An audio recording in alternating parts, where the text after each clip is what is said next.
There are some amazing people around that we can learn from today. People who have already braved the storms and come out on top. People who are still alive today.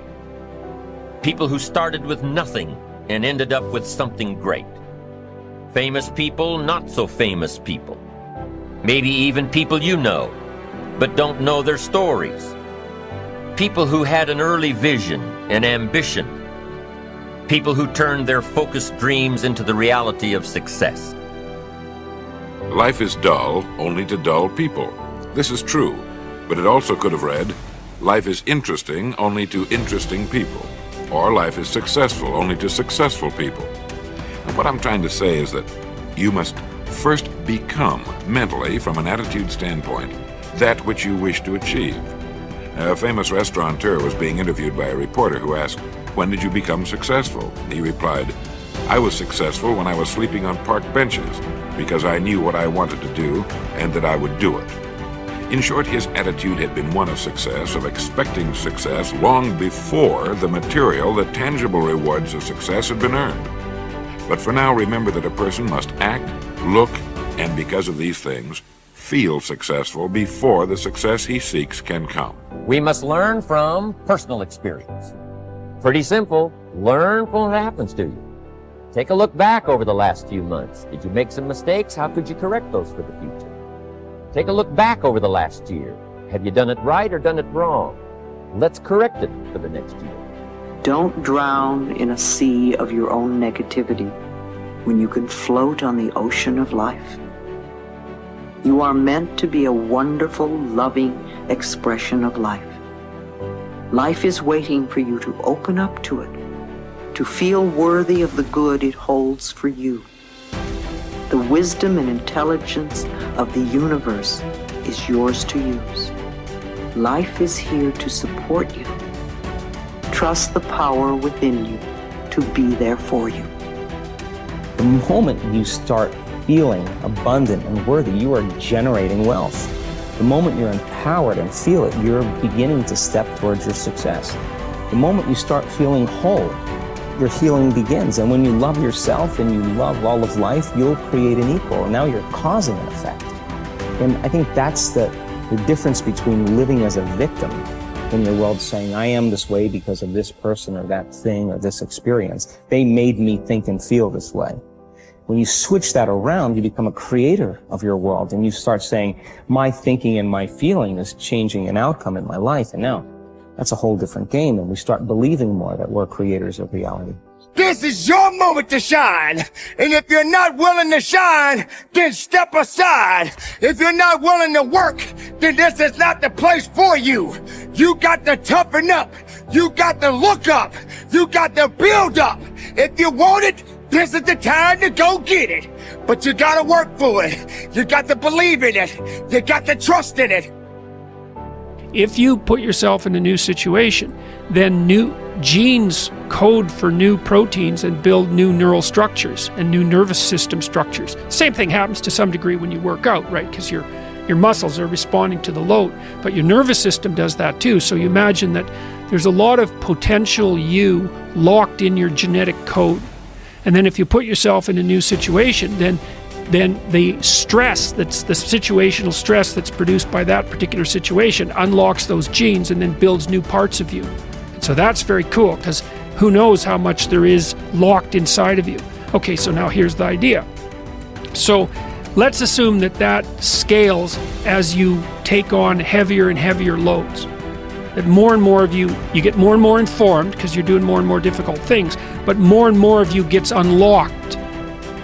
And so then what that would imply is that if you got to the point where you could look at the darkest things, so that would be the abyss, right? That would be the deepest abyss. If you could look at the harshest things, like the most brutal parts of the suffering of the world and the malevolence of people and society, if you could look at that straight and directly, that would turn you on maximally. And so that's the idea of rescuing your father, because imagine that you're like the potential composite of all the ancestral wisdom that's locked inside of you biologically.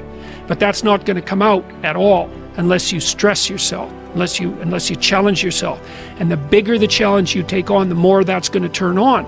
And so that as you take on a broader and broader range of challenges and you push yourself harder, then more and more of what you could be turns on, and that's equivalent to transforming yourself into the ancestral father, because you're like the, what would you call it? You're the consequence of all these living beings that have come before you, and that's all part of your biological potentiality.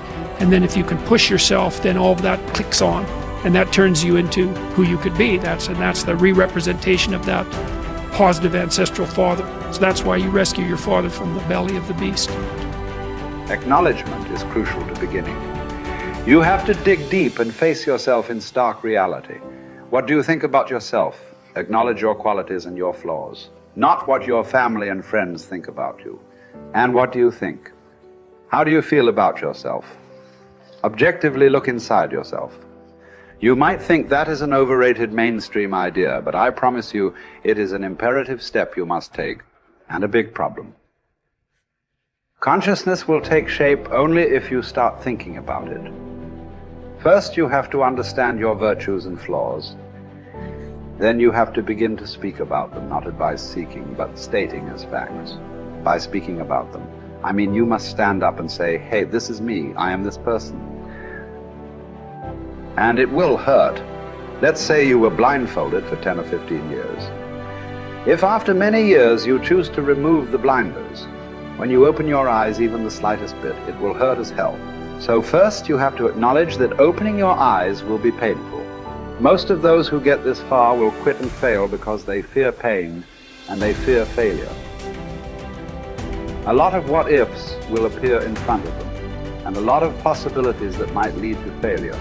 So they decide to do nothing, and they stick their heads back in the sand. Will you also do that? I know you won't. You are better than those who choose to be blind. You will keep going. What comes next in the process of recognizing a life that lacks confidence? After the pain, or shall I say during, you will start to recall one by one all the chances you missed, all the possibilities you didn't take, and all the time you wasted. It is important to take these lessons and promise yourself it won't happen again. But don't spend too much time regretting a wasted past. Stay in the present, leave the past behind, and act now in a way to improve your future. Prepare yourself for some further disappointments. You who are starting to see straight will realize the friends around you are not so perfect as you thought they were. You will see their blindness and how they mismanage their lives. Don't start mocking them. Don't tell them how stupid they are because they haven't asked for your opinion. You must know they are not yet ready to open their eyes. This process has to start from within. You don't achieve worthwhile goals quickly or easily. They take time. They take struggle. They take relentless pursuit day in and day out. That's what it takes. But also, things don't usually fall apart quickly either. At least at first, it's a slow process. A little slip here, a little setback over there, a little wearing down of discipline and will over time. That's the thing. Success and failure are generally slow processes, either slowly building things up or gradually tearing them down. And that's why I say you've got to pay attention. You have to watch. You have to watch every single second, because those seconds,